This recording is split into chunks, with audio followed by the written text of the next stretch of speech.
Students, आज हम start करने जा रहे हैं क्लास 8th का मैथ, जिसका चैप्टर हम 9 स्टार्ट करेंगे और इसका आज हम इंट्रोडक्शन इस वीडियो में कराने वाले हैं। ठीक है, तो स्टूडेंट्स हम देरी ना करते हुए चैप्टर 9 पर चलते हैं, जिसका नाम है मेंसुरेशन। तो मेंसुरेशन से आप समझ रहे होंगे मेंसुरेशन किस वर्ड से निकला है? मेजरमेंट। इसका मतलब क्या है? मेजरमेंट। ठीक है, जिसमें कि लेंथ, विड्थ, हाइट, इस तरीके से आपको फिगर्स दिए होंगे और उनको हमें मापना होगा, उनके एरियाज, ठीक है, पैरामीटर्स, ये सब हमें इस वीडियो में इन सब के बारे में हम डिस्कस करने वाले हैं। तो मैंने कहीं और से नहीं, मैं आपकी बुक से ही आपको इंट्रोडक्शन समझाने वाली हूँ, ताकि आपको थोड़ा इजीली और अच्छे से समझ आ सके, ताकि एक बार मैं आपको समझाऊं और एक बार आप खुद से समझ लें। ठीक है, तो आइए स्टूडेंट्स स्टार्ट करते हैं। और स्टूडेंट्स, स्टार्ट करने से पहले मैं आप सभी स्टूडेंट से विशेष आग्रह यह करना चाहूंगी कि आप इस चैनल पर नए हैं तो आप इस चैनल को सब्सक्राइब कर लीजिए, ठीक है, और बेल आइकन दबाना ना भूलें और इस चैनल को अपने दोस्तों के साथ शेयर करना ना भूलें। ठीक है, तो मेंसुरेशन दिया हुआ है, इंट्रोडक्शन में दिया हुआ है हमें, if your earlier classes you have learn that for a close plane figure. तो आप सभी ने जाना होगा कि क्लोज्ड प्लेन फिगर क्या होते हैं। Parameter is the distance around a closed figure. तो पैरामीटर भी आपने जाना होगा, जो अराउंड फिगर्स के अराउंड क्लोज्ड फिगर के थे। ठीक है, जैसे कि अराउंड इट्स बाउंड्री, तो बाउंड्री आप जानते होंगे। ठीक है, it is the length of the wire needed to from the figure. हमें फिगर को मापने के लिए एक वायर की जरूरत होती है। Area is the part of plane और region occupied by the closed figure. ठीक है, इस तरीके से आपको दिया है। In this chapter you will learn how to find the area of trapezium, area of general quadrilateral, area of special quadrilateral, rhombus and area of polygon. तो आप इस सब बारे में इस चैप्टर में जानने वाले हैं। क्या क्या? Area of trapezium, area of general quadrilateral, area of special quadrilateral, या जिसे हम रोम्बस भी बोलते हैं, एंड एरिया ऑफ पॉलीगन। तो आप पॉलीगन भी जानते हैं, रोम्बस भी जानते हैं, क्वाड्रिलेटरल भी जानते हैं और ट्रेपेजियम भी जानते हैं। जैसे जैसे ट्रेपेजियम के क्वेश्चन आएंगे हम ट्रेपेजियम के बारे में बात करेंगे, जिस प्रकार जैसे जैसे क्वाड्रिलेटरल के क्वेश्चन आएंगे तो हम क्वाड्रिलेटरल के क्वेश्चंस के बारे में इस वीडियो में बात करेंगे। ठीक है, अब हमें दिया है इसमें पैरामीटर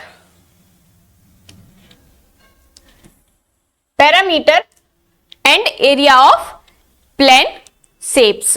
ठीक है, तो प्लेन शेप्स से आपको कुछ समझ आ रहा है, जैसे कि रेक्टेंगल। ठीक है, parameter of rectangle, parameter area of rectangle. ठीक है, तो फर्स्ट इसमें दिया है पैरामीटर ऑफ रेक्टेंगुलर। तो आपको पता है P इक्वल टू क्या होता है? 2L plus width. और ये कैसे आता है आपको मैं ये सिखाने वाली हूं। कैसे आएगा ये? देखो, जो हमारा रेक्टेंगल है, रेक्टेंगुलर इस प्रकार से बनेगा। ठीक है, इसकी ये विड्थ, ठीक है, ये लेंथ और ये लेंथ, इसको प्लस कर दो।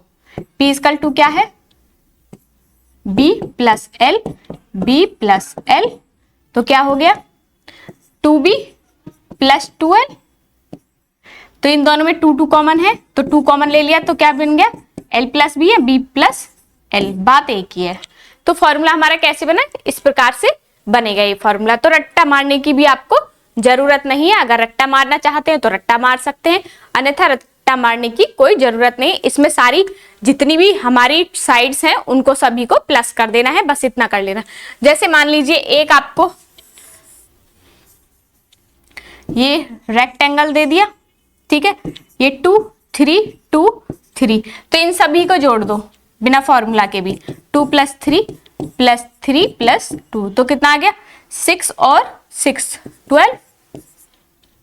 अब देखना L इंटू 2B, तो क्या करेंगे? 2 प्लस 3, तो क्या आ जाएगा? सॉरी 10। ठीक है, 5 और 3 18 और 8 और 2 10, तो कितना आ गया यहाँ पर? 5 और 5 2 जा 10। तो तभी तो इतना ही आंसर आ रहा है ना। ठीक है, तो इस प्रकार से आपको करना है इसे। इसी प्रकार से एरिया ऑफ रेक्टेंगुलर, तो एरिया ऑफ रेक्टेंगल क्या होता है, L इंटू बी। तो जो भी आपको दी हुई है, मान लीजिए 3L दी हुई है और B 2 दी हुई है, तो क्या कर दोगे 3 इंटू 2, तो क्या आ जाएगा 3 2 6। ठीक है, इस प्रकार से इनके क्वेश्चंस हम निकालेंगे। इतना क्लियर है?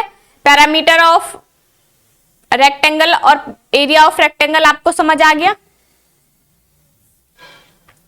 फिर है पैरामीटर ऑफ स्क्वायर। तो इसमें क्या होता है पैरामीटर ऑफ स्क्वायर में, क्योंकि ये फॉर्मूला आपको लिखने हैं, इसकी एक कॉपी बना लेना है। अगर कॉपी नहीं बनाएंगे तो कंफ्यूज हो जाएंगे पेपर में, जब जाएंगे आप पेपर देने तो सब ऊपर से जाने वाला है, अगर जब तक आपको फॉर्मूला याद नहीं होंगे, क्योंकि आप फॉर्मूला में कंफ्यूज हो जाएंगे कि सेमी सर्कल का फॉर्मूला क्या है, सर्कल का फॉर्मूला क्या है, एरिया ऑफ पैरेललोग्राम क्या है, एरिया ऑफ ट्राइंगल क्या है, इन सब में आप कंफ्यूज होने वाले हैं।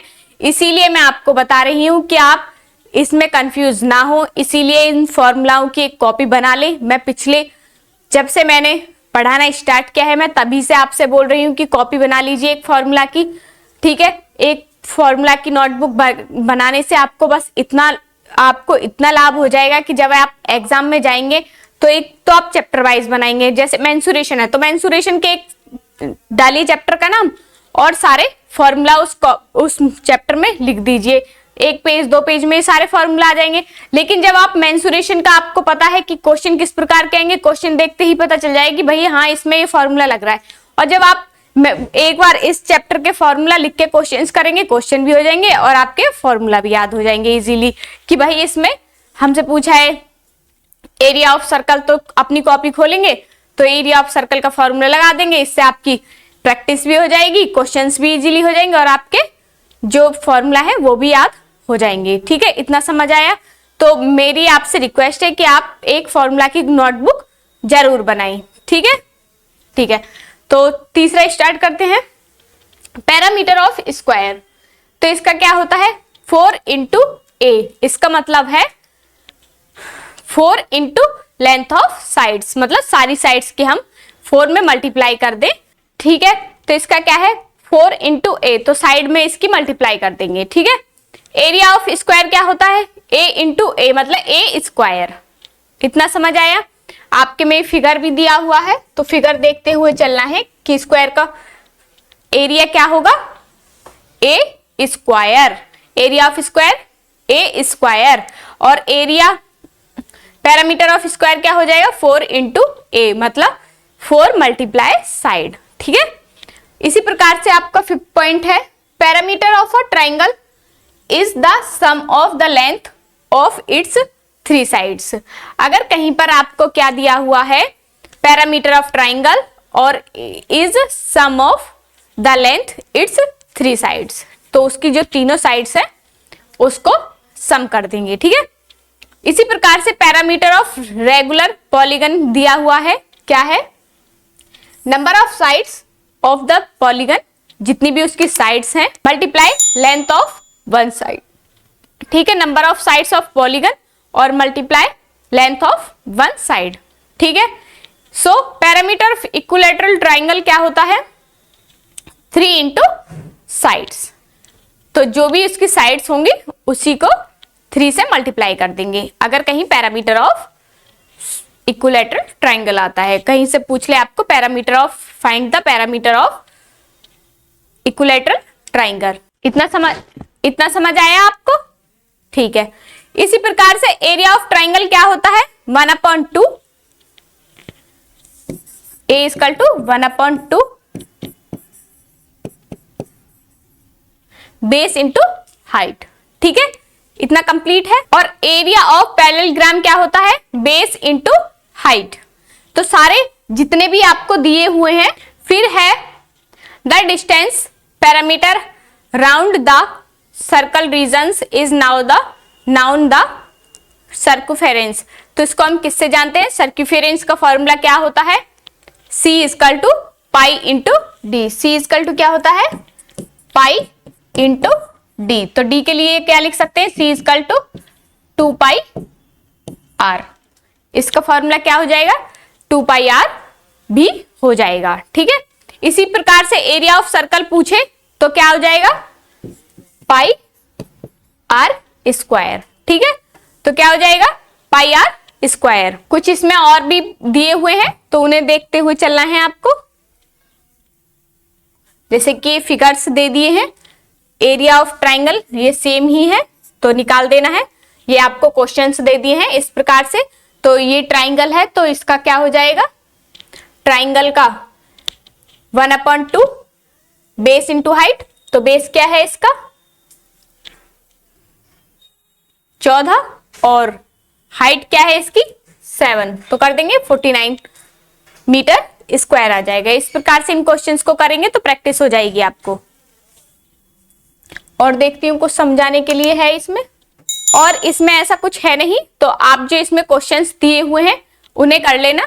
तो स्टूडेंट्स इसी प्रकार से हमारे यहाँ पर चैप्टर 11 का इंट्रोडक्शन यहाँ पर समाप्त होता है। तो मुझे पूरा विश्वास है जितने भी मैंने आपको फॉर्मूला बताए हैं वो फॉर्मूला आपको अच्छे से समझ आए होंगे, क्योंकि बिना फॉर्मूला के आप क्वेश्चंस नहीं कर सकते हैं। तो एक फॉर्मूला की कॉपी बना लीजिए आधी, क्योंकि आधी साल जा चुकी है, आधी साल बची है। तो इसमें तो अब लास्ट टाइम में आकर फॉर्मूला की कॉपी जरूर बना लीजिए, क्योंकि ये लास्ट जो आपके ईयरली एग्जाम होंगे, एनुअल एग्जाम होंगे, तो उसमें बहुत ही काम आने वाली है आपके। ठीक है, तो स्टूडेंट इसी प्रकार से हमारा चैप्टर 9 का इंट्रोडक्शन यहाँ पर समाप्त होता है। तो मुझे पूरा विश्वास है कि आपको सारे फॉर्मूला समझ आए होंगे, और इन्हीं फॉर्मूलाज पर हम एक्सरसाइज 9.1 करेंगे। तो तब तक के लिए धन्यवाद, नमस्कार।